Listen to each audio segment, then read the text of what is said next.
They say everything happens for a reason, but I suspect everything happens for a Reese's. Like this commercial break. Did you need 15 seconds away from music or 15 seconds to eat a Reese's? Perhaps it's true. Everything happens for a Reese's. This podcast is brought to you by Colgate Total.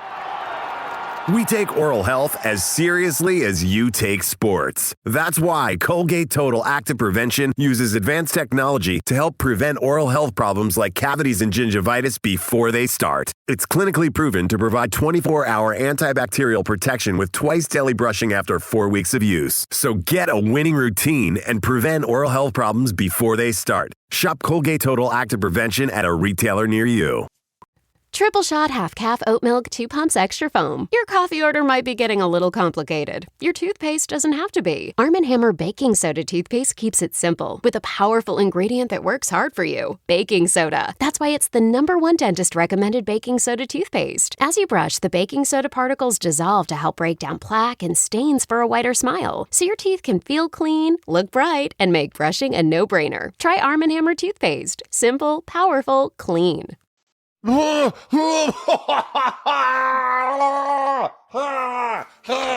about to throw up too. Dude, it is so bad. Get it off the screen. I don't want to watch it anymore. Can we just fast forward to the end? Get it off the screen. Welcome back to New Heights, ladies and gentlemen, a Wondery show produced by Wave Sports and Entertainment and brought to you by NFL Sunday Ticket on YouTube TV. That's right. You can still get NFL Sunday Ticket for the rest of the NFL regular season for just $89. How about that? Offer ends December 2nd. Terms and embargoes applied. Hey. We're your hosts. I'm Travis Kelce, my big brother Jason Kelce out of Cleveland Heights, Ohio. Cincinnati Bearcat alums. How about that, huh? Hey. How about those Bearcats, man? Fuck, we got to fucking find a way to get a win, boys. Been a rough couple Subscribe on YouTube, Wondery Plus, wherever you get your podcasts, and follow the show on all social media at New Heights Show with 1S. Jason, let the people know what we have coming up. We got a fantastic episode ready for you guys. We're going to start off on a somber note with the Chiefs' first loss of the season. Then we're going to get into a much more uplifting note with the Eagles taking down the commies. Who doesn't like to take down commies? I think commies. As well as the rest of the biggest storylines from across the NFL in Week 11. But before we get started, we're going to start with a little bit of that new news. And this new news is something that Wyatt is going to be happy to find out. What? New news is brought to you by Moana 2. That's right. Moana 2 is coming to theaters November 27th. I can't wait. It's exciting. Moana is fantastic. One of the things I really like about Moana is that it's like, I don't know, it feels like in a world where a lot of these stories just kind of get like remade. Moana was an original. I think the lead character is a powerful female that I really like. The music's great. The Rock kills it. Maui's a fantastic character. But there's also not like the bad guy ends up being the same as the good guy in the movie. I don't know what Moana 2 is about, but the first one was about really just like being good to the land and Mother Nature fighting back against, really monocultures of coconuts, I think. Anyways,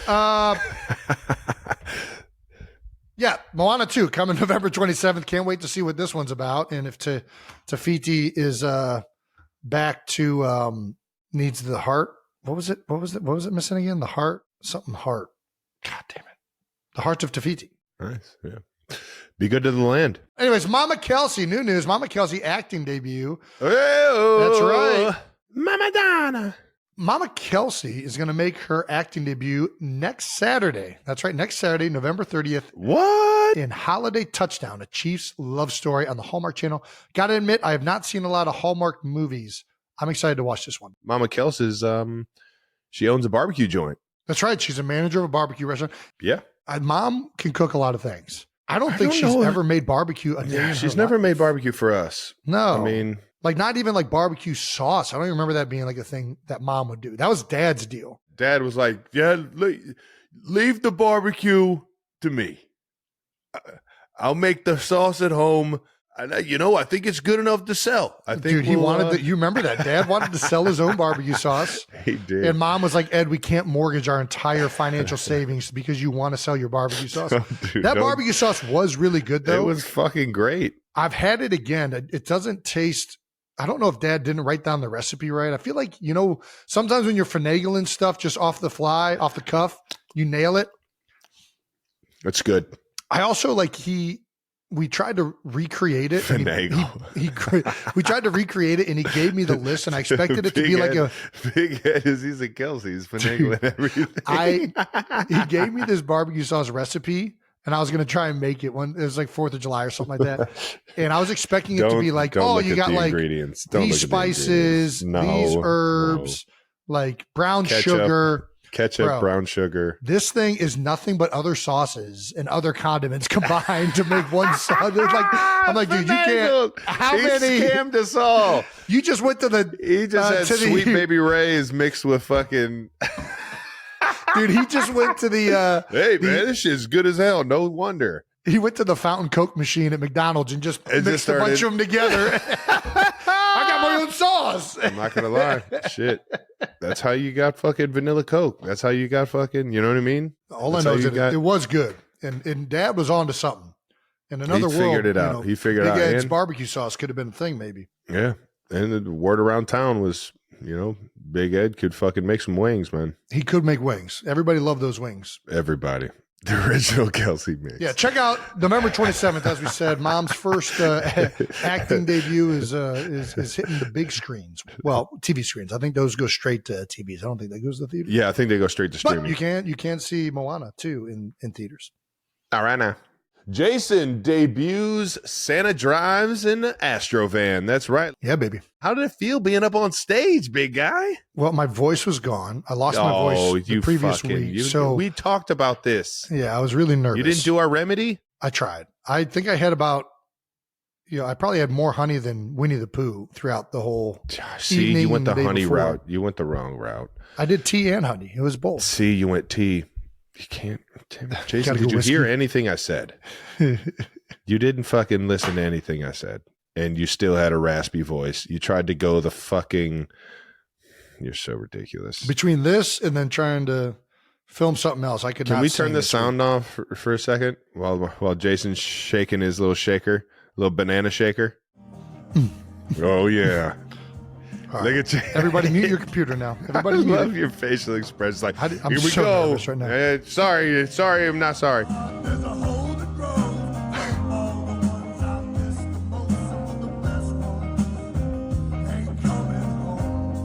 That's good. Nice.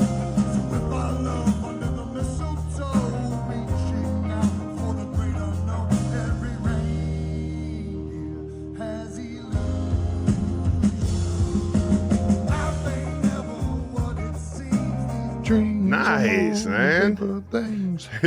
I love right before you get on the mic, you're like looking at everyone like, here it goes. Here it goes. Sorry for ruining the song, everybody. Yeah, we'll get through this though. We'll get through this together and enjoy the rest of this song.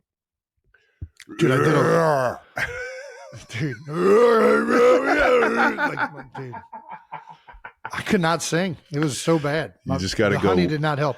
But you should have fucking just chugged some Jack Daniels before you walked up there. Everyone, I would encourage you to listen to the actual recording where I sound much better because my voice is not hoarse. Yeah. But no, it was an awesome experience. It was really cool to be a part of.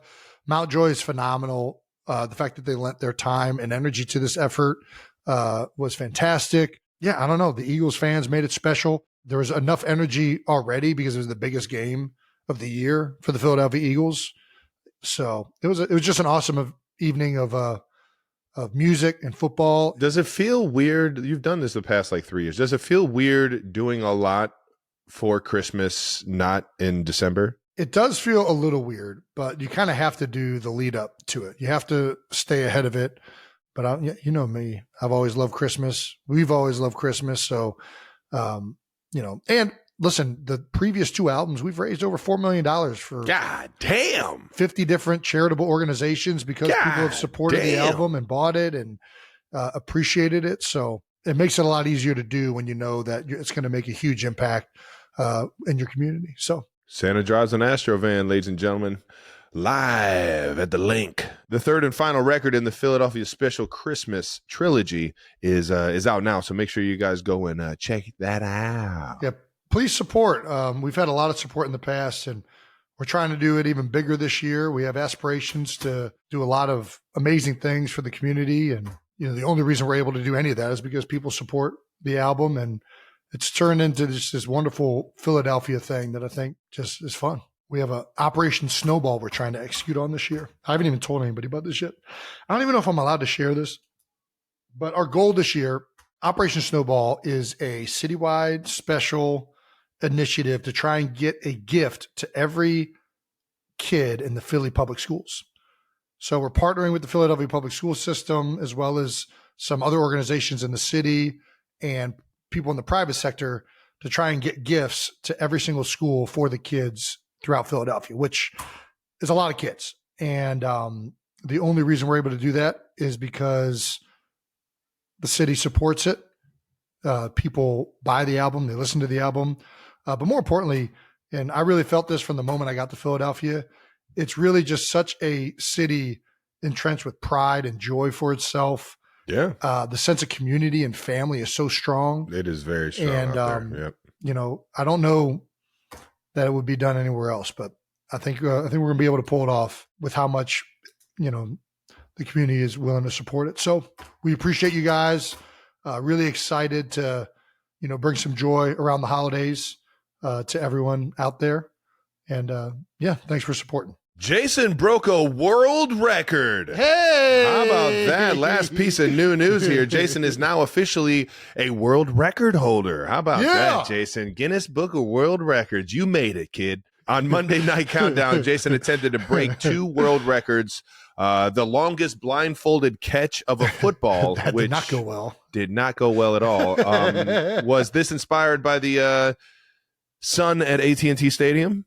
I don't know. So all of these peeking things, through the glass.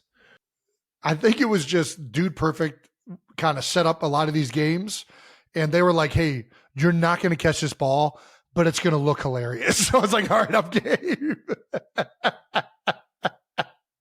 So they actually pulled this off. They hold the world record, I think, for longest. Oh, right in the fucking clavicle, right in the jugular. Gosh, we got to keep our hands up. Eyes I up. felt like I was a lot closer than what it just looked like. No, how long did they say it was? That looks like a that good 30, one was 40 over 40 yards. yards. That one was over 40 yards. Bro. And the longest hot dog was right around 60 yards. Do we have Somebody that clip? threw a hot dog 60 yards? There's no, from Dude Perfect, he can throw a hot dog 60 yards. Dude, so he had a good little arm on him. And we got downwind. We had to switch sides so that the hot dog would make it down there. Give this guy a fucking scholarship, man. Fuck. Motherfucking scholarship. Dude, this is goddamn good. The longest throw and catch of a hot dog into a bun. Nice. Yes. So he was just throwing naked wieners and you were catching them in the bun. In my bun. Oh, yeah. That's right. Were they toasted? In my buns. My buns I know you're a big toasted bun guy. My buns were loose and lubricated and ready to receive that wiener. Jesus. Perfect catch. I Where's will say, Wondery those Plus hot content dogs, when you need it? Dude, those hot dogs at Jerry World are fucking ridiculous. They are the girth on those hot dogs. And then we did another one where we actually ate the hot dog. Yeah, I saw no that. filler. It was disgusting.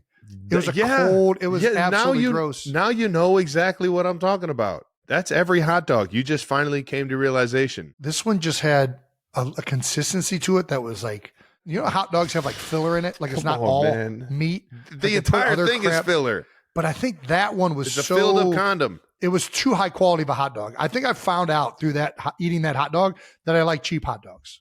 If it's too nice of a hot dog, it's like it was a bad hot dog. A gourmet glizzy. I don't know what it was. Gourmet glizzies? It was thick, and like as soon as I bit into it, I was like, "What in the hell?" Honestly, dude, a hot dog eating contest might be a nightmare. Like I think I've actually woken up in like a dead sweat out of sleep one time because I was in like a hot dog eating contest against my will. You had a nightmare, a hot dog eating contest nightmare, dude. Just the smell and just you're stuffing yourself until you have to vomit. I already have to vomit because of the texture. Oh, God. Have you ever had a mayonnaise eating contest nightmare? No, nobody would ever do that. Dude, that's the real thing. No, it's not. Brandon, find a mayonnaise eating contest and put it on this fucking screen right now. I don't want to do that. I just got fucking chills. Mayonnaise eating contest. I just got chills. I did have lunch, Jason. I don't want to do this. Dude, I've seen it. Like, people have eaten like 5 jars and shit like that. Like, look at this. All right, that's all I had to see. I just wanted to see if it was real. I'm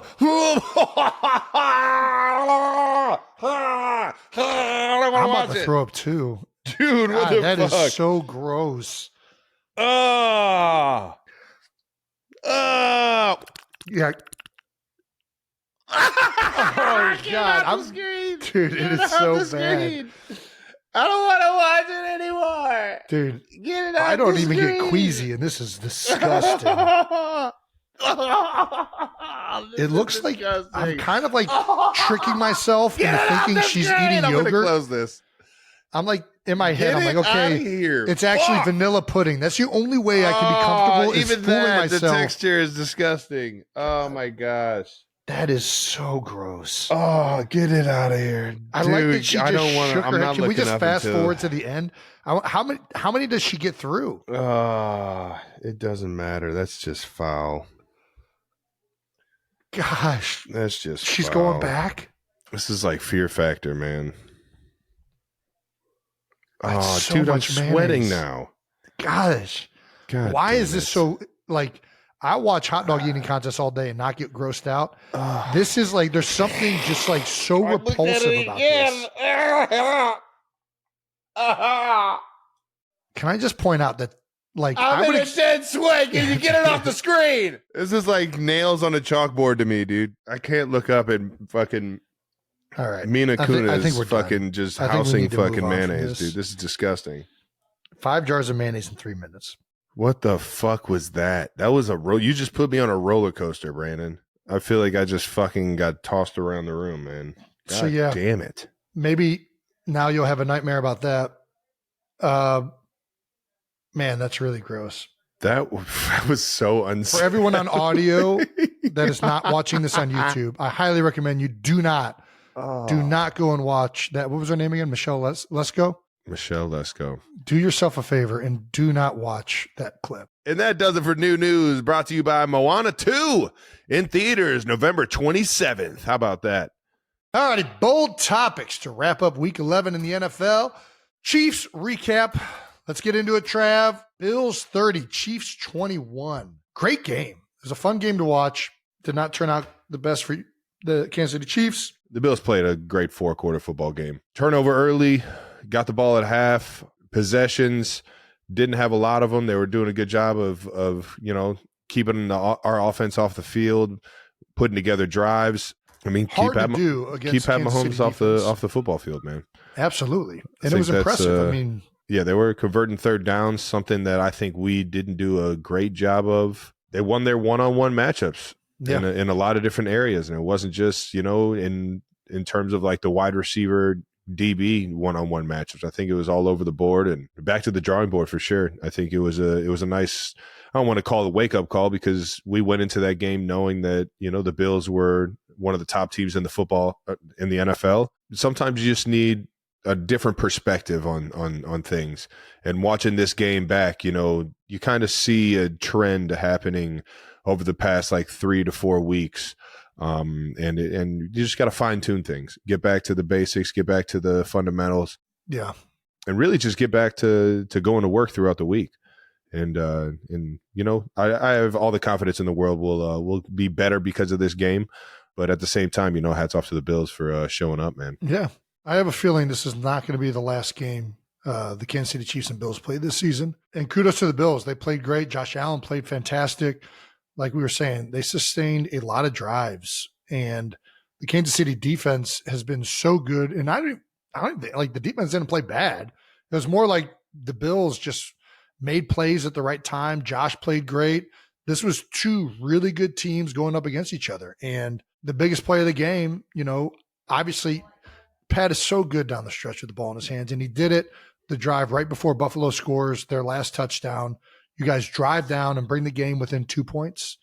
And McDermott and the Bills have a decision on 4th down with 2 yards to either punt it or try and retain possession. And the last thing I think anybody thought was that Josh Allen was going to scramble and score a touchdown on the play. But I mean, I think that aggression is what you have to do. if you give me A, B, or C, I'm saying Josh Allen's doing something with his feet. Yeah, that's fair. It's Josh Allen. I mean, they were on quarterback power. They were like, let's put it in Superman's hands. Yeah. No doubt. And he executed it to perfection. That's what they had to do. I think that they knew if they would have given that ball back to Pat, it's out of our hands. And they decided to be aggressive and take control of it, and it paid off. Man, look at how, and Karlaftis was so close.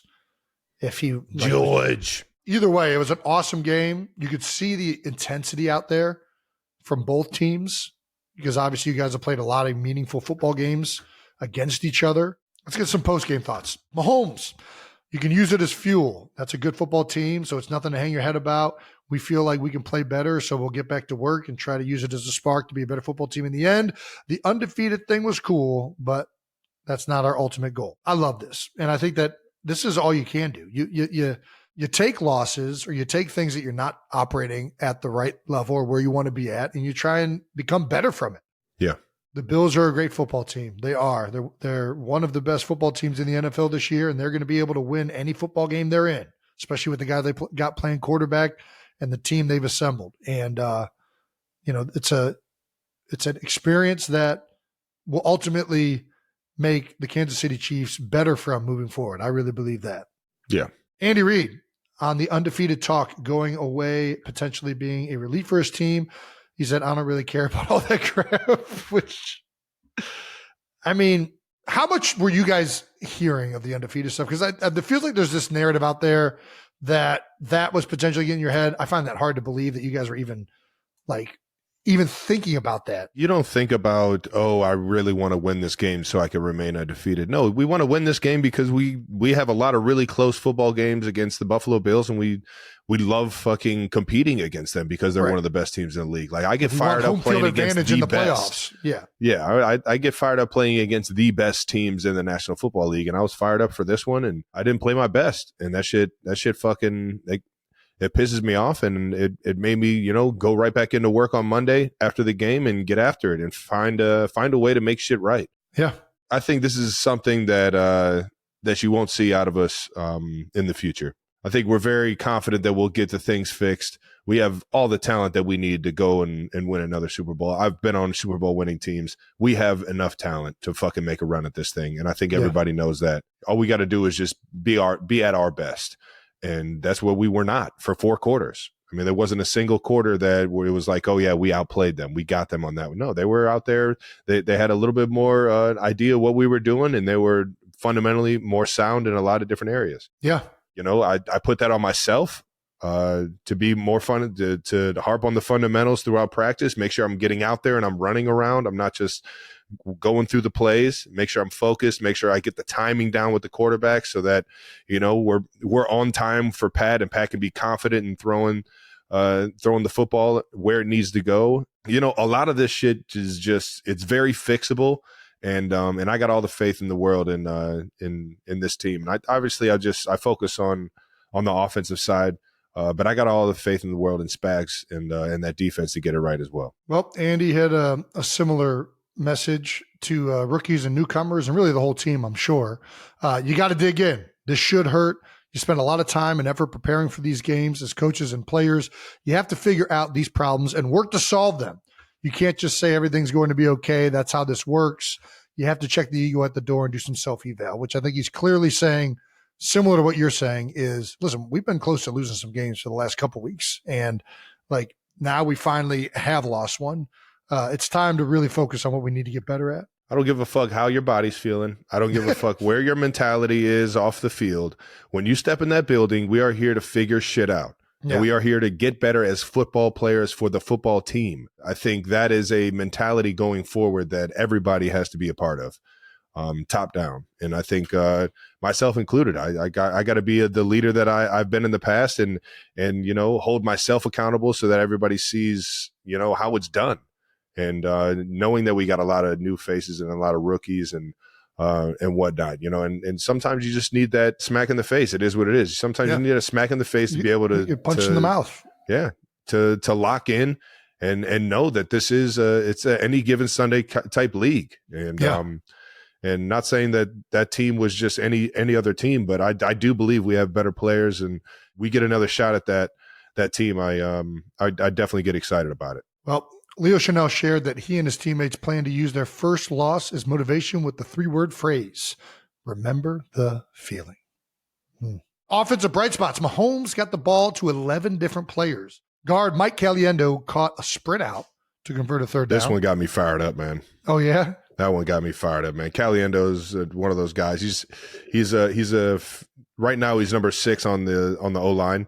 So whenever we need a guy, we bring him in. There you go. I love a little extra O-lineman in the game. Yeah. Oh yeah. Well, heavy personnel. A1 guy, one of the best teammates on the team, guy that just gets after whatever you need, coach. And we put him in a situation where he's just got to feel it out. He's got to feel the area out, and on top of that, be ready for the football at any moment, because Pat is. Yeah. And Pat trusted him. And he put it right on him for a big time third down. Put it right on his chest. For those of you wondering what this is called, the side view. They call it in sprint out or boot naked action.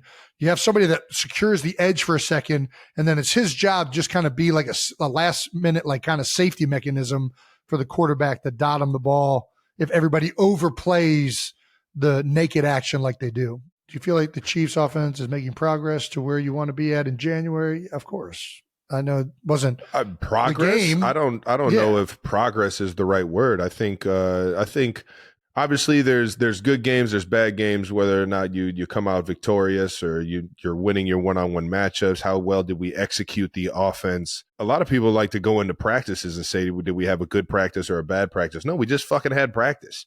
Right. We figured out either how not to do shit or we figured out how to do shit. Right. And I think right now we're still figuring out how to run this offense the best, or how to be at our best when the play's called. That every play can't be like the best play possible that the other team has no idea is coming. Yeah, you're not going to out scheme them every single time, be wide open. Sometimes you got to run the ball knowing they know the exact run.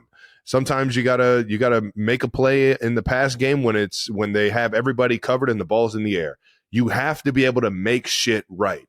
Coach Reed does a great job, and the offensive staff and the defensive staff here in KC does a great job of putting us in positions to have success. But then it's our job to go out there and make that shit happen.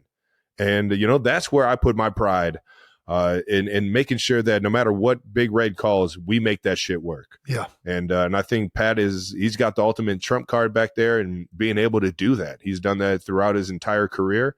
And that's the goal. The goal is to keep trying to make everything that Coach Reed calls, whether it's something that they got to tick on or not, we got to make that shit happen.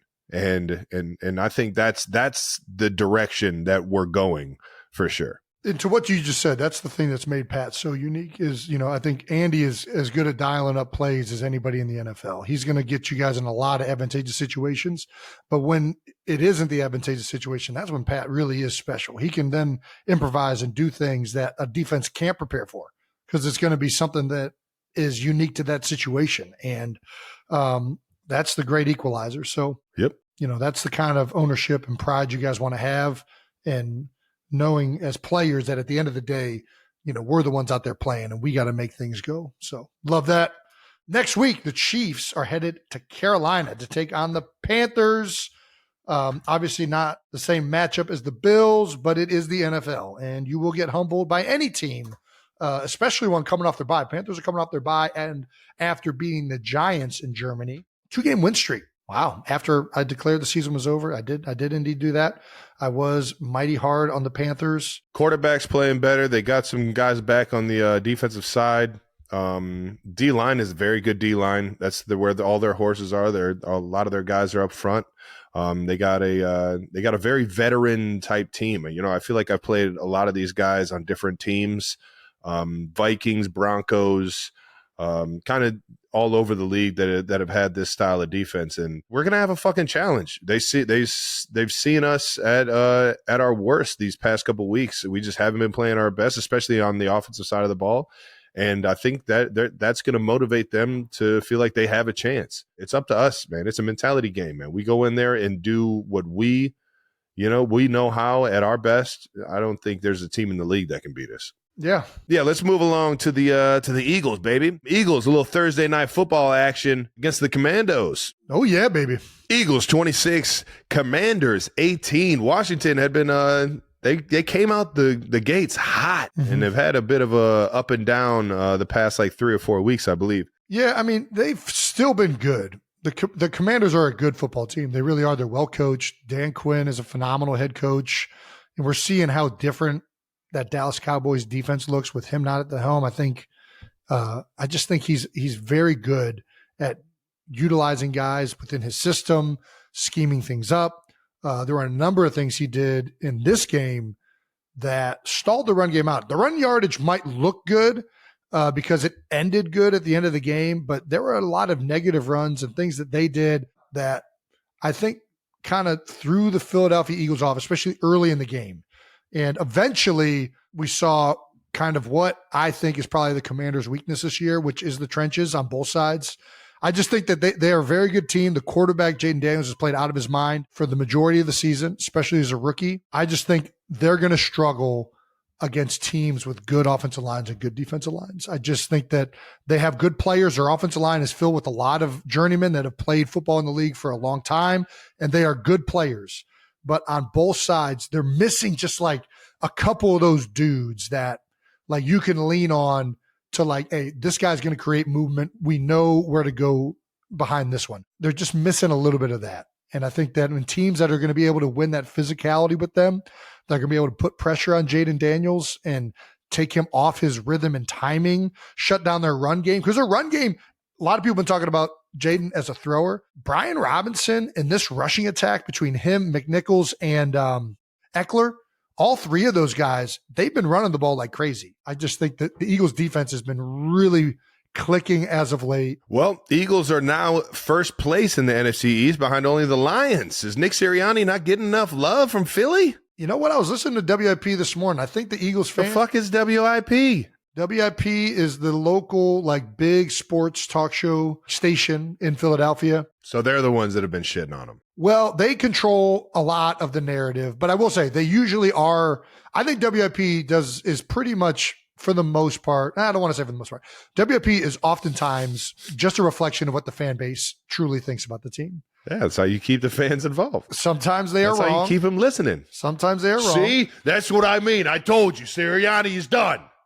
They're also it tends to be the loudest fans, which, you know, hey, listen, I go on WIP. I like listening to WIP for these exact reasons.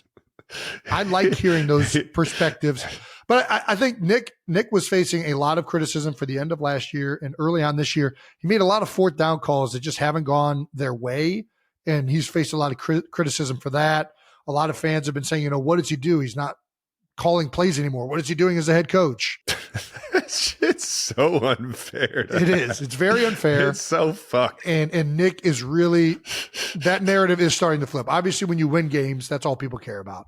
And at the end of the day, what I think Nick does a really good job of doing, he's a great communicator. He does a wonderful job in team meetings and communicating who we are as a team, what we need to do, how we're going to attack them, what we're going to be on offense and defense, making critical decisions in the games, which some of them haven't gone his way this year, but I still don't disagree with most of those decisions. And at the end of the day, I think Nick has done a great job, especially retooling from a disastrous end of last year. I mean, we lost a lot of games down the stretch, and they bring in Vic Fangio, they bring in Kellen Moore, and you can just see that there's so much more well-coordinated and well-oiled machine this year, as well as retooling from a talent perspective. They go out and sign Saquon Barkley. A lot of the young guys that they drafted have really started to come on, especially in the defensive side of the ball. Jalen Carter's playing as good as anybody is right now. And Nick is definitely starting to get back in the good graces of Philly fans, even though it was a rough start. I think there was a poll today that, you know, most people are like, oh yeah, he's got a better winning percentage than like all these coaches through the first 3 seasons. That can't just all be luck. Like, he's got to be doing something good. Well, you give him the best players in the league. This Who do you the want him to GM. win with? The Who do you want him to GMs are win with? People don't win with bad players. I don't care how good of a coach you are. That's not how it works. But there are people that will lose with good players. One of my favorite quotes, or one of my favorite sayings, and I'm trying to remember who Kobe said, but you remember when The Last Dance came out from the Chicago Bulls? Yeah. And my whole life, I kind of thought Phil Jackson was a little bit overrated, if I'm being honest. Like, I'm like, dude, he coached Michael Jordan, and then he had Kobe Bryant and Shaq. Like, he had Scottie Pippen. Yeah, and I'm like, dude, this guy didn't do anything redeeming. Then I watched Last Dance, and I was like, oh no, this guy like helped that whole fucking thing together. Like, like he's just putting out fires. Like Jordan and Pippen hating each other towards the end of it. Like, hey, I'm everybody, like, this dude was get in this circle. So important. We're gonna do some mindful. Yeah, the Zen master. So I think I would have been so out on that, dude. Oh my God. So Kobe came and talked. He would have sounded been like, Phil, what the fuck are we doing? Dude.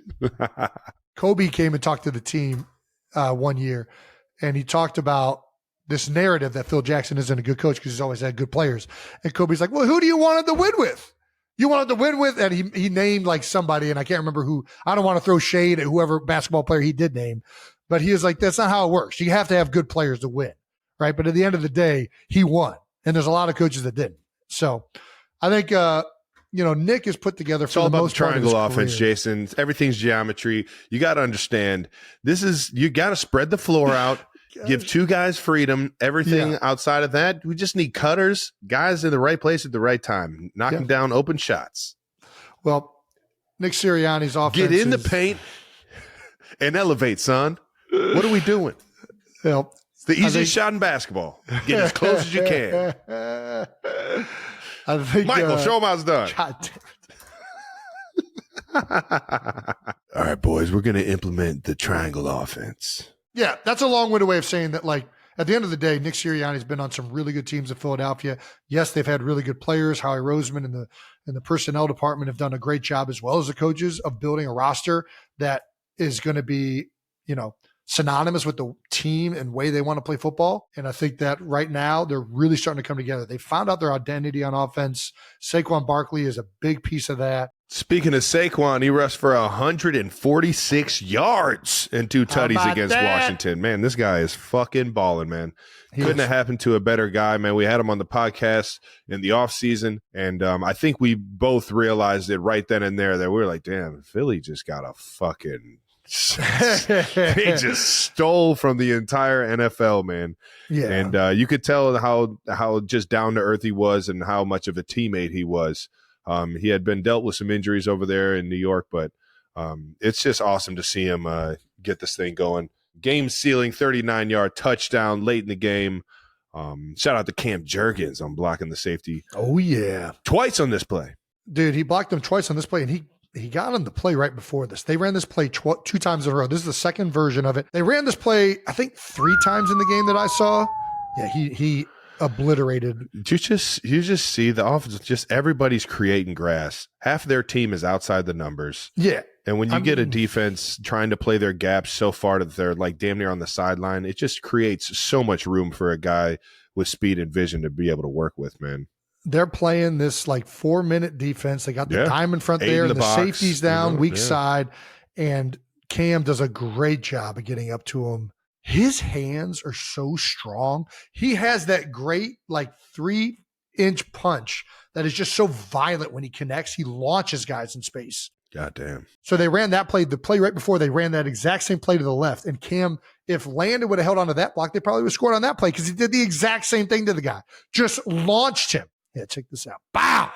Jesus. So strong. And he knew it too. He did a little head bob right there. Oh my gosh. Big jerky.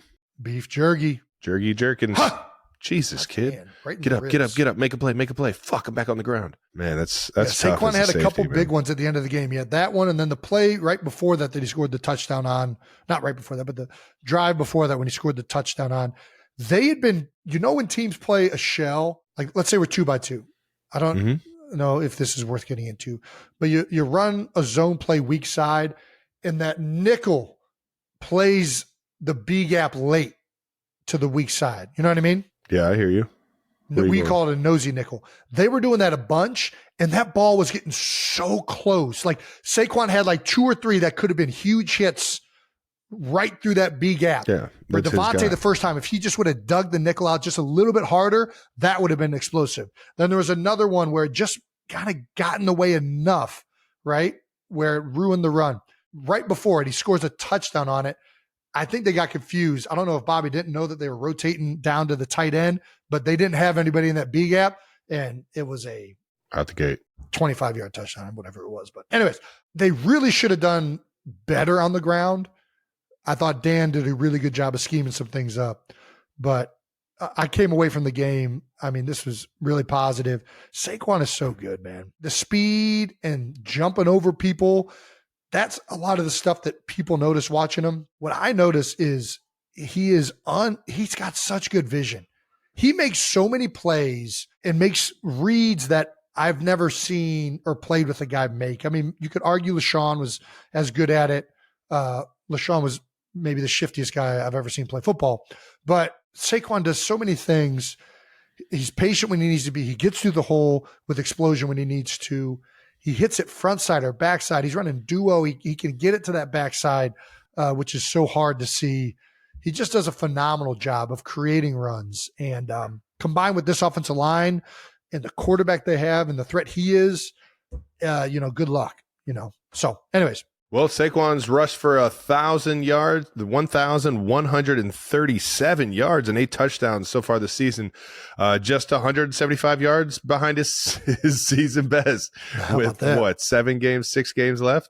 Yeah, I don't want to jinx anything, but yeah, he's looking pretty good about midway through the season here. The last running back to win MVP of the National Football League was Adrian Peterson back in 2012. That was the last non-quarterback to win it as well. How about that? Should we stop calling it the MVP and just give it to the best quarterback, like the most valuable quarterback? Just announce that the best quarterback is the MVP? Yeah, the most valuable quarterback, and then because then the offensive player of the year, that's the one that kind of gets shuffled around to like running backs and wideouts, and I don't even think a wideouts won it.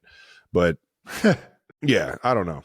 I just think I think there needs to be some other metric for outside of quarterbacks. Well, it's hard because there's so much being put on the quarterback. Yeah, and the reality the is got the ball in his hands the most of the time. So I get it, but yeah, the reality is the majority of the quarterback is the most valuable position on an offense. So it makes sense that they're the ones winning this award the vast majority of the time. Every once in a while, there is a running back like Adrian Peterson in 2012, where it's so obvious that the only reason this offense is successful, or the main reason this offense is dominant the way they are, is because of how good that player is. There can absolutely be a case made for Saquon Barkley this year in the way he's playing and how he has elevated the offense and what the offense has turned into. Because the team we've always been a running team a little bit with Jalen, and kind of the attributes that he brings opens a lot of the run game up. But they have really turned into this run and play action team, first and second down, and they're embracing it. And Saquon, he has made the offense and the team so much better as a player and as a person. I think it's a very good argument that he is the most valuable component to a team this season. We'll see how the rest of the season goes. I think there's a lot of people saying, because of the tush push, he's missing out on a lot of touchdowns. Anybody that's taking touchdowns away from Saquon Barkley, that's making him less valuable, I think, shouldn't even be allowed to, choose who an MVP is. The dude is being dominant. I don't think that that's a metric that should gauge that. Well, talking about those touchdowns, Saquon has landed on the 1 yard line 9 times this year. That is it. And he has 8 touchdowns. So you add those 9 to it, he'd be sitting at 17 right now. Halfway through the season, and that would be insane. Yeah, I mean, it's probably not 100%, but let's say out of those 9, he probably ends up with at least 7 touchdowns. I think that's probably a good percentage off of those. From the 1 yard line, I like Saquon giving the ball. I think that's about a 80% chance, yeah. I think that's fair to say, and that's a lot of touchdowns. It's crazy. I wonder how many times I've been stuffed at the 1 yard line. Dude, it's hard to get in there. It's tight spaces. Like Stout said, it's like cramming salt up a fat lady's ass down there in that 1 yard line. Not a lot. Shit's watertight down there, man. Oh, yeah. Like crab rear end. What's the other one? Watertight. Duck's bottom? You ever heard that one?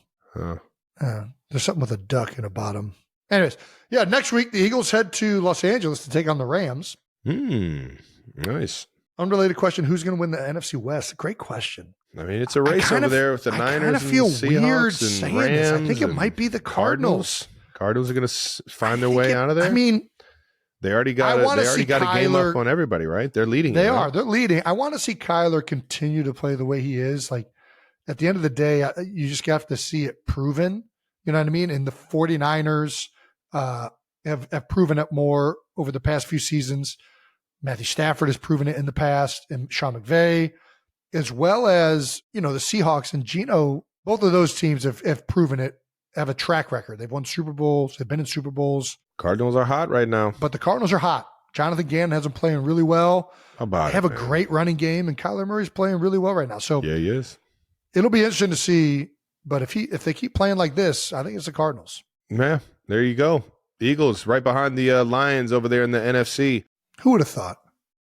As you know, 92%ers, Jason and I are big Whopper fans. So let's talk about this $1 million Whopper contest and these new fan-created Whoppers. All brought to you by Burger King. All right, let's go through these. There's the fried pickle ranch created by Fabian. Crunchy fried pickles. Gotta love those pickles. And then we also have the maple bourbon barbecue created by Calvin. That's right. Sweet and tangy barbecue sauce and bacon. Oh, did the mic just pick up my stomach growling? And last, there's the Mexican street corn Whopper created by Kelce. Crunchy tortilla chips with roasted corn spread and spicy queso. And it was created by a Kelce. And these Whoppers are only around for a limited time. So America, go try them. The original Whopper is getting some serious competition with these new creations, and you can crown your favorite at bk.com/MDW. At BK, have it your way. You rule. The rest of week 11 in the NFL coming at you fast, and it is brought to you by Burger King. The king of That's burgers. right. All right. We're going to get to the Whopper recap right now. Wildest news out of week 11. For the first time ever, the Detroit Lions are the favorites to win the Super Bowl. Congratulations. Yeah, we'll see how it is. Not to take away from anything the Lions are fucking doing right now, because goddamn, they look unstoppable. They do. They look very good. We talked about, like, can a running back ever win the MVP? The league has shifted back to, this line of scrimmage, run and play action. Like the last few years, it's gone to this, the last decade, it's been really pass heavy, spread it out, dial it up with when premier you got quarterbacks. Dan Campbell getting his guys to bite kneecaps, man. Holy cow. They are just run through your fucking face, man. Of the line of scrimmage. Dude, their 1-2 punch in the backfield, that might be it's impressive. Two of the best we've seen in the National Football League, dude. And they're kind of different. Like, I love the way David Montgomery's just a great every they're down different, back. yeah. Or a great like first, second down, like just run right at you. Gibbs, I really like watching him play. He's shifty. He's dynamic. He can do a lot of things really, really well. I think both of them combined are really just a very fun time. I didn't know this. They are nicknamed Sonic and Knuckles. So Sonic is definitely Montgomery. What?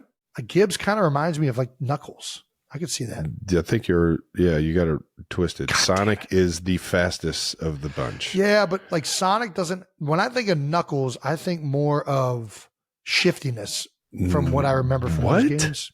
Like Knuckles? Sonic was just like a freaking roadrunner, or it was like a bowling ball, which I think of more like he would bowl up and go right, like there. I kind of think of that more in like David Montgomery Lane, but whatever. I hear you. Clearly, I don't know the nickname well. They both could do it both. All right. It is what it is. Yeah. Either one of them could be whoever they want to be because they got the full package. That's about as dynamic of a duo we've seen. We saw what they did to the Jaguars, and we'll get into that in a second. But first, we want to start out with a game that might have been my favorite game from this past week, especially from Sunday.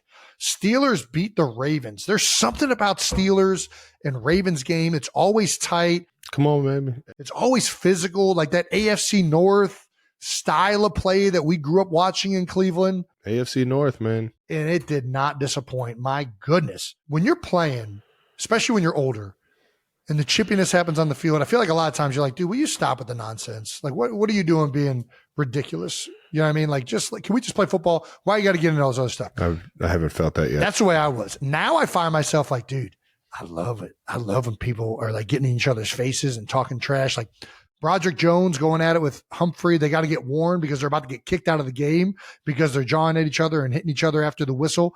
That's the kind of football that gets you excited. And that's what that's the energy this game had. And that's the energy your guys' game had. You guys are a lot of back and forth. Deion Dawkins was all over the place. That's when you know the meaningful games are happening. And it was fun to see that kind of football being played. And the Steelers and Ravens, it was an old-fashioned bar brawl. It was two teams that knew how important the game was. They were going at it. And ultimately, the Steelers won the game without scoring a single touchdown. 6 field goals, baby. Boswell, 6 field goals, leading them to victory. I will say, Steelers won the game. Their defense looked outstanding, and they clearly know how to kind of get under Lamar's skin. They kind of have always played them well. And part of it's their defensive line is just so good, and they kind of shut down some of the run actions and things that Baltimore likes to do. You know, TJ Watt is a dynamic player. Cam Hayward is a dynamic player. The Ravens had their opportunities, and I still came away from the game thinking that the Ravens are probably the better team. They just had, they had a lot of penalties, a lot of mistakes, and things kind of kept the Steelers in the game for long enough to secure a victory. Shout out to the Steelers. It's a big win for them. They're playing a lot better. 8-2 or 9-2 as well, I think. Yeah, they're right there. Potential coaching changes. At this point in the season, there's a lot of speculation, obviously, on what is in the future, because at this point in the season, there's some teams that are clearly not going to be competing for a Super Bowl, and some fan bases want to know what is in store for next year. They've already given up, Trev. I just don't believe in doing that, man. What do you mean? Firing a coach midway through the season? Midway through the season. I understand things can probably get hostile in the building between the front office and a head coach.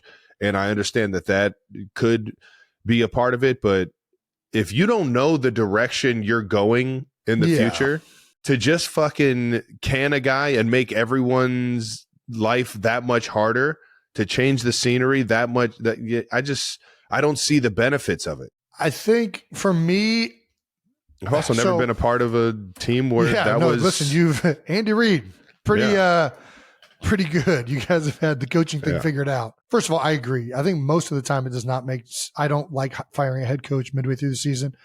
I'll say the one time that I think it probably does make sense in some regards is if there's tension in the building as a result of things not going well, and the head coach is not a part of fixing that. He's a part of like making that an issue and exacerbating problems and exacerbating. That was the word I was looking for. Thank you. There's how do you know when the right time is to move on from a head coach? I think a lot of that comes down to when there's just like a difference of where you want the team to go from the ownership and personnel and there's a disconnect on, where we want to go next. And what we're doing right now isn't working. And it's time for, in the best interest of everybody involved, to move on. Yeah. And most of the time, the right time to make that decision is after the season. But there are some times where it's like, all right, listen, this is like not a conducive environment that we want to have. We want to have everyone more on the same page. So let's get rid of the head coach. And it also kind of establishes to all the players that are still there, like, oh God, they just fired the coach. We got to, we're next if we don't prove kind of, who we are and what we mean to this team. Yeah. In general, usually not a fan of that. But that's kind of when it's time to move on, when it's just like, man, this coach has had his opportunities in his time and it just hasn't gone that way. Or in a worse way, it's like, man, everybody's finger pointing upstairs. That's when it's bad.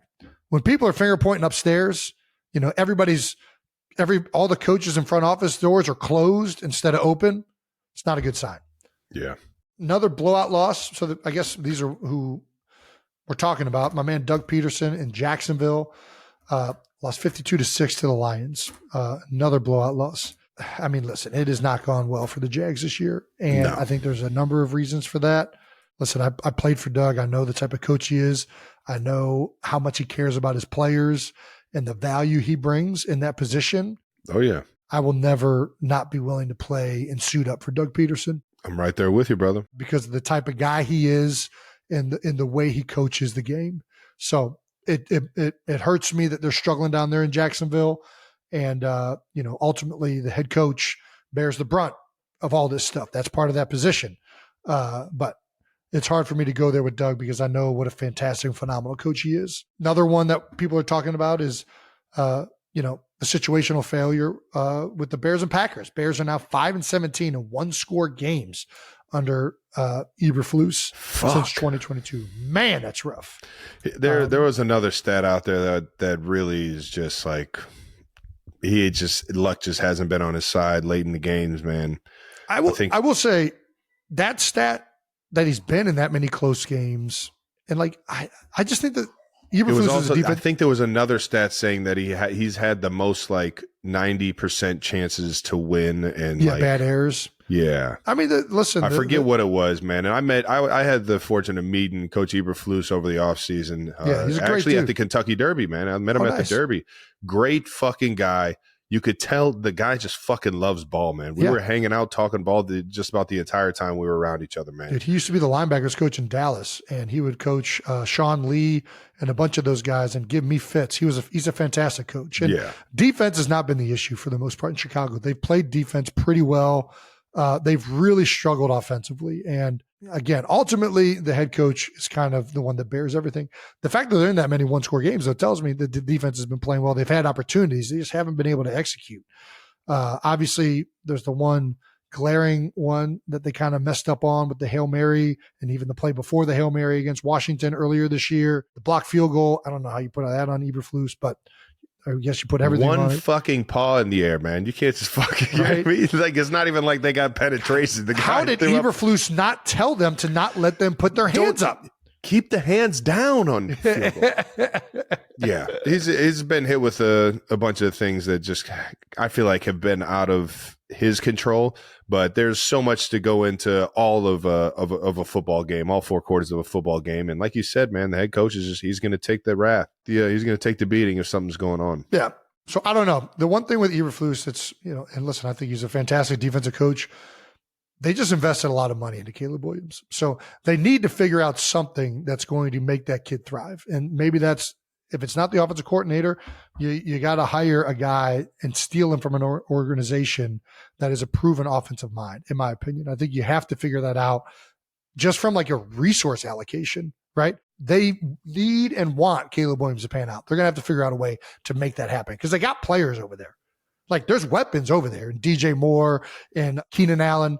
They got horses over there. You know what I mean? So their offensive line has struggled a little bit, but even that, I think they kind of got some decent offensive linemen. They just haven't really executed as well. Big question mark in the NFL for head coaches is a very shocking one for me because I've had a lot of trouble going, or at least had a lot of bumps in the road going up against his team, and that's Zach Taylor at Cincinnati. Yeah, when you start seeing quotes, it's not a good sign, right? Jamar Chase said, "How do I do it? I don't know. Ask Zach. Ask the coaches. Don't ask me. That's not my job." What was the question? Was asked how can the team finish better? That was the question was, how does the team finish better? How do I do it? I don't know. Ask Zach. Ask coaches. Don't ask me. That's not my job. I don't think he's throwing shade at Zach in this. Yeah, I think I he's play just football he's on the pissed field. off I don't call plays for us, so I can't really do nothing. I think he's just basically saying that's like, yeah, I mean, maybe he's throwing shade. Let me think about this more. How the team could finish better. I mean, he's just deflecting blame. Yeah. And putting it on Zach. And I mean, I don't know. I don't know what to think about this. This wasn't as bad as I thought before seeing it. I think this is probably a guy that's just frustrated, feels like, they doesn't have the answers right then and there. Obviously he's playing his fucking ass off. He's about to be the Triple Crown winner if he stays on this pace. And freaking beast. Yeah. So it's like, I mean, he's doing everything he can to win. And I think the question itself was asking him, hey, do you have the answers? He's like, no. I mean, exactly. You pay the that's coaches how I'm reading it. to figure it out. Yeah. That's above my pay grade kind of type answer. Yeah. Especially right the fuck now after I just had another heartbreaking loss. Like, what do you like? Yeah. What the fuck are you even asking me right now? I think it was one of those defer to the head guy and let the head guy answer those questions because right now I don't want to fucking even think about it. Asked if he believes plays are part of why Cincinnati isn't finishing. He said, I don't know. He's just being honest. Yeah. I don't know. I think he spoke his mind in the past, and I think people are just looking for those kind of quotes from him. But I don't think this one. I don't think you dive too deep into this one, or maybe you do. I think they're going to, especially in Cincinnati, because the Bengals are much worse than they expected them to be. You know, everyone expected this team with Burrow coming back and being healthy to be a Super Bowl contender. And as of right now, it looks like they're not going to make the playoffs. So Zach Taylor is going to face a ton of criticism. And again, that's the nature of it. Yep. He's been there for 6 years. This is where it starts to, but the Bengals are unique. The Bengals don't, family run business. They hold on to coaches. I would say that Coach Taylor is not going anywhere. The one thing that probably does make sense, Dallas. I mean, so bad last night against Houston. It just doesn't feel like anything is headed in the right direction. It doesn't really look like that's a motivated football team. I don't know. It looks like it's a bad situation. It looks like everybody's collecting checks over there. And you can tell a team when it's fighting. And it doesn't look like too many guys are out there fighting. No. And like you want to talk about quotes. There's a lot of quotes, stuff on the sideline. Like, I mean, they fought in the first half yesterday. Yeah. They try to fake punt. Ask D's nuts. Talk about D's nuts. All time. I love it, man. Best. I'm too much of a child, man. The best. I'll defer to that. Shout out to Diggs, man. I know that shit. I mean, it sucks losing. And when you don't have your best players out there, Dak's not playing.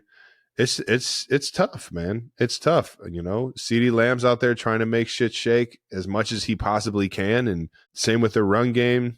It's tough, man. What sucks for Mike is that it feels like a lot of what is going on in Dallas.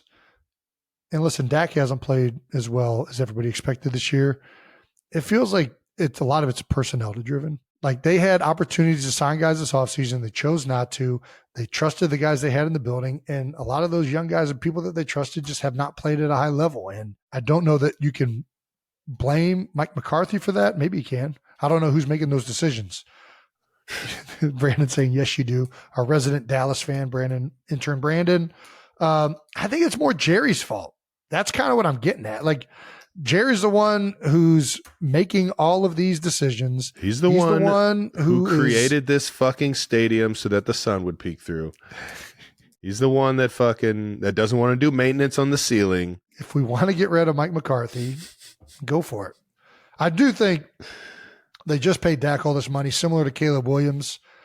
Like, they got to find a way to get him going for it to make sense. Oh, yeah. Like they've invested a lot of money. Yeah. I know that Caleb isn't getting when that investment has been made in the quarterback, you have to figure out a way for that investment to make sense. And the Giants are in the same boat right now. Well, no, they're getting their cards have already shown. They're moving on from Daniel Jones. What? Is this news? Did he just get benched or something? He got benched. They're going to Tommy Cutlets, baby.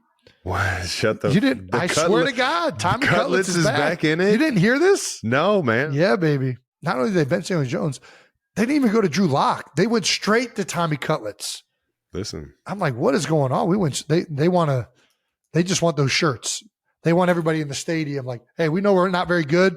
We're just going to be a caricature of a Italian dude from New York now. But no, I mean, this is clearly the Daniel Jones experiment is over. They're benching him so that he doesn't get hurt and they don't owe him a bunch of money. There's going to be a bunch of changes in New York after this season. But yeah, back to Dak in Dallas. We aren't talking about that one. How's that one not on the coaching? I mean, is Daboll, we think Daboll's safe? He was the coach of the year 2 years ago. I don't really know what to say about all this coaching stuff because it's hard to know what the right moves are unless you're in these buildings. Ultimately, coaches are responsible for the product, for the outcomes. Beyonce halftime is coming to you live on Christmas Day. I'm going to fucking miss it. Damn it. Yeah, baby. I can't wait to watch this one. Announced this week, Beyonce will be performing at halftime of the Texans-Ravens game on Netflix. Yeah, how much does the NFL hate the NBA Christmas games? What did Adam Silver do to deserve this? Listen, NBA does not have, Christmas, right? Yeah, they don't have, they're not the king of Christmas. No. Especially when the NFL's in town, baby. Hey-o. Come on now. We get some big time matchups. Texans, Ravens, Chiefs, Steelers. How about that? Who would have thought? I mean, these NFL people got to figure it out. Come on now. They're pretty good. pretty good. Hopefully Netflix can figure it out as well, because the last time, dude, hopefully they get the streaming stuff right. God damn it. My shit got froze literally on Mike Tyson's cheeks. Dude, that was it felt like a parody going into it. Yeah. Just from like Mike slapping him in the weigh-ins of course, the pre-fight stuff. Yeah, you know all that's like and then part just of the bit. Dude, when he did the interview, and then because I'm pretty sure he did the interview with his son, that was his son that interviewed him. He kisses him on the cheek, which I've never seen that in an interview ever in my life. The guy is done with the interview right before his fight, goes and kisses another man on the cheek, says, "I love you," and then walks off, and the camera pans and slightly goes down so he can catch this guy in nothing but a jock strap. Dude, I'm not going to lie. I immediately sent that to fucking everyone. That was the funniest shit ever. I was not watching at this point. I'm kind of embarrassed that I watched this to begin with. I should have known better. What? But I couldn't help myself. Oh, man. I will say, though, the moment I saw that clip on social media, like, I didn't think Mike was going to win before, but I knew when I saw those cheeks he wasn't going to win. Come on. Lose your glutes, lose your game. He got an old man ass in that photo. Are you worth 60? If we're being honest, if we're being honest, wow, how are you supposed to keep your glutes past like 40? This is my point. This is why Andy said that. Lose your glutes, lose your game. You can't be out there with saggy glutes. He doesn't have the same. He wasn't bouncing. He wasn't. He tried. Yeah. He was trying to bounce around. He could still whoop my ass, but to face like a legitimate person that trains in boxing is a whole nother thing. Yeah. I don't know, man. I just think that was some funny ass shit. Hopefully Netflix, though, back to the point, can figure out how the streaming from Christmas especially if Day. We're going to be watching all the Christmas games on Netflix. Because I was pretty pissed. It kept going in and out. It kicked me off about 4 or 5 times. I am pissed at nothing Netflix did. I'm only mad at myself for actually spectating that and contributing that stuff like that happens. I don't know what I just love Mike Tyson so much I couldn't help but watch it. But I mean, I just love watching Cleveland. I knew kids. what I was going into before it like even happened, and I still just could not help myself. But you can't. Nobody can. It's the best shit ever. I'm not gonna lie. The ass interview definitely, I think, said it. I don't think I was gonna watch it. Kylie and I were watching Great British Bake Off, and then I saw that ass interview, and I was like, Kai, I gotta watch ass interview. I gotta watch this old man who used to be the baddest person on the planet try and go up against this fucking beast of a Cleveland kid. This baby. West Side just Clevelander. Cleveland kids living out their dreams, baby. That's what I'm here for. Shout out to the Paul brothers, baby. Dude, holy cow. Shout out to Jake Paul for not knocking out Mike. The Mike Tyson that we know, if he was in Jake Paul's position, he would have fucking KO'd that guy into a coma. Well, that's why Jake Paul's not Mike Tyson. He's got a heart. Yeah. They wanted to talk about the interview with the kid that was asking, what do you think of your legacy, Mike?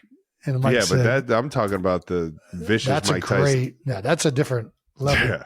If Mike Tyson thing is not changed about Mike Tyson, it's his ability to answer interviewers in the most spectacular fashion. You think I give a fuck about legacy? We're all going to be dead. Who cares about legacy when you're dead? Who Shout cares out about to what the young girl reporting. God damn, she was really she kept it together. She was like, wow. Thing. That's a very interesting. I've never thought of it like that. They did not prepare me for this in my multimedia class in high school. I did not know that I was going to get ridiculous people to. Yeah, well, welcome to Fight Night. Okay, at some point, somebody's going to tell you that nothing you do in life matters because everybody's going to be dead, and you're going to have to act like it wasn't a ridiculous statement. Go. Okay, I understand that. I get where you're coming from. Okay. Shout out to Mike Tyson, man. Fuck. Dude, legend. All righty. That does it for Week 11 recap. Brought to you by Burger King. All right, now let's move along to No Dumb Questions to close out the show with some No Dumb Questions, because there's no such thing as dumb questions, 92%ers, just two dumbasses trying to figure it out. No Dumb Questions is brought to you by Mint Mobile. How about it, man? All right, we're going to answer some not dumb questions from our Heights Hotline voicemails today. How about it, man? Heights Hotline is hot. It's a hot hotline. Next caller on the Heights Hotline, what do you got for us? Hi, guys. My name's Ashley, and big fan of the podcast. But when we see like other 92%ers out in the wild, what are we supposed to do? You know, like for Eagles, we say like go Birds or Chiefs, you know, but what do we say when we see a fellow 92%er out in the wild? You know, should we be yelling anything at all? I like this. Should it be something, you know, profane? I'm not sure. Probably not. Should it be something? Anyway, would love to know. Bye. Thank you, Ashley, for calling in on the Hythe Hotline. Yeah, thank you very much. I don't think that's a dumb question at all. I think this is an awesome question. Yeah. I have not pondered. So, Jason, I don't know about you, but whenever I'm out and about, I do get random calls and shout outs from the 92%ers. No doubt. The real ones listening in every single week. I'll always get a good new news. Get that one. That's like a banger. That's a calling for all the 92%ers to unite right there. And then was profound. Is that what she said? She wants one that's profound? Profane is what she said. Asking if we should have a swear word in there, which, listen, I'm all for profanity, but this is yell out fornicating. I think that'll get everyone to be like, wait, what? I only know one guy that really talks about that on a weekly basis. We're going to be in a public setting. We should probably limit the profanity. Just yell Jumanji instead of fornicating. Jumanji! Somebody put Jumanji on.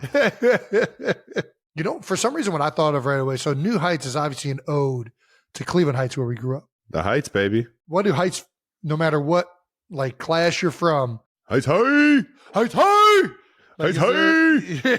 Like that's the international Heights High greeting. Yeah. What can we bring that to New Heights? New Heights! New Heights! Or should we just do Heights High?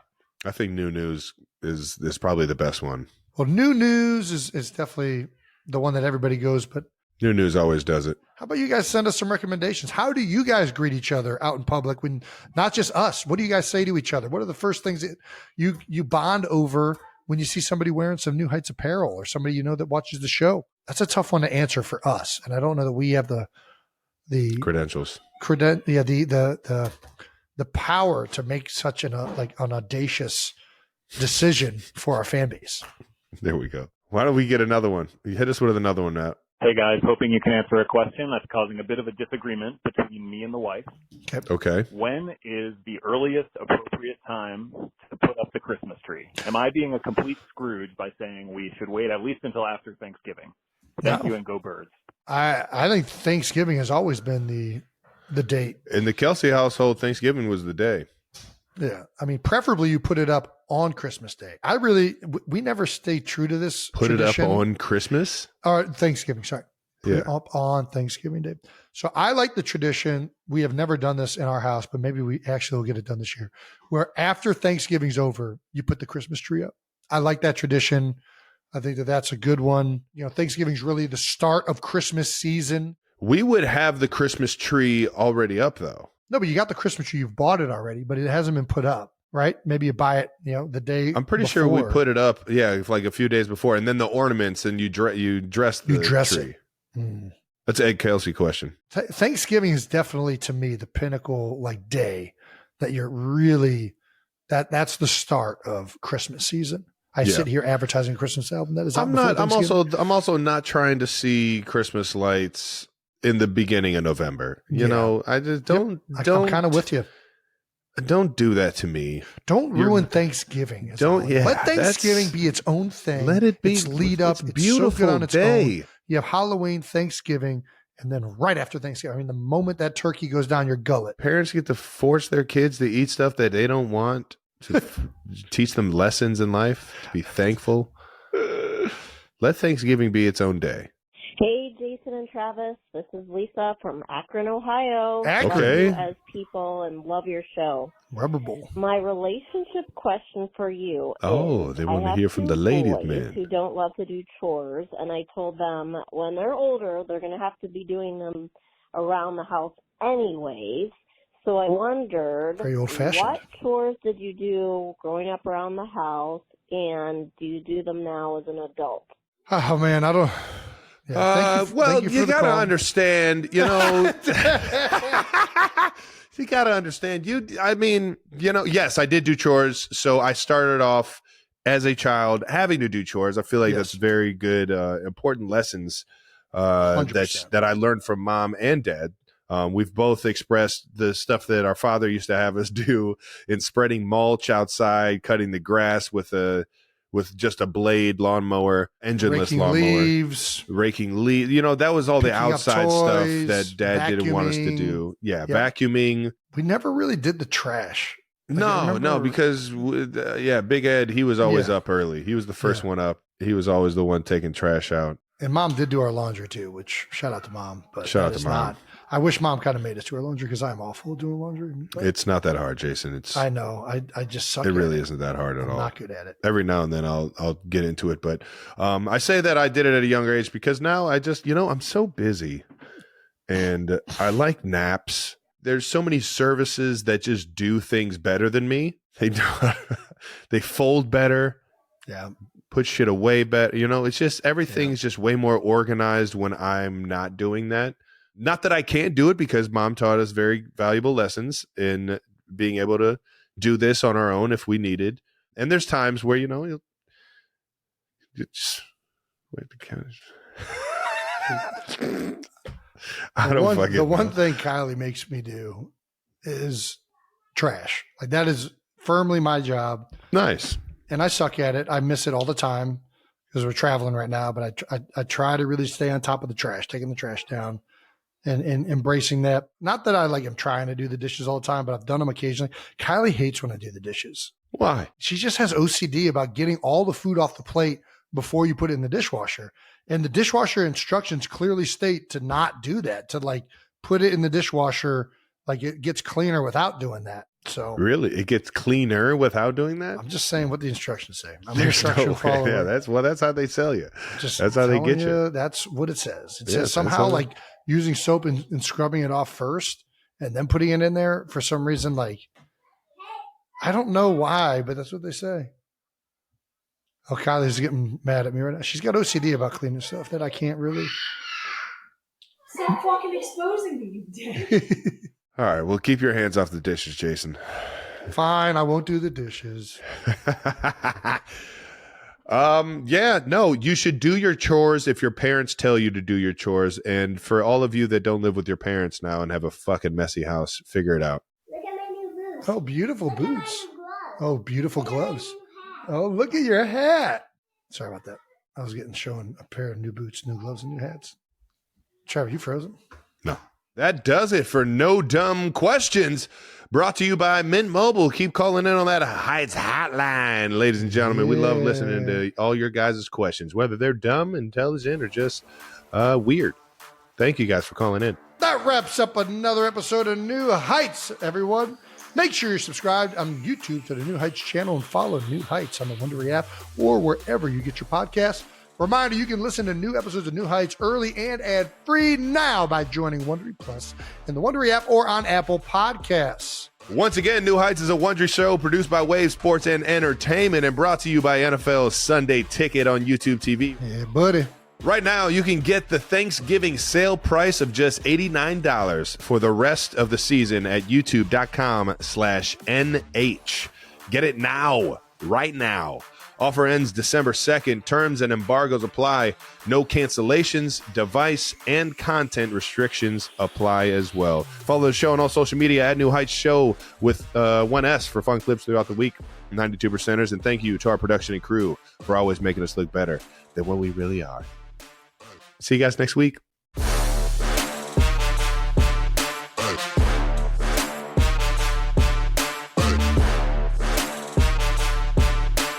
What does your digestive system do with 5 pounds of mayonnaise? This is how they do it. Serving size 1 tablespoon. Do you know how many tablespoons of mayonnaise that woman just ate? I don't know what you're even trying to find. Servings and then servings per container. A tablespoon of mayonnaise is 90 calories. So you're just trying to figure out. That's a tablespoon.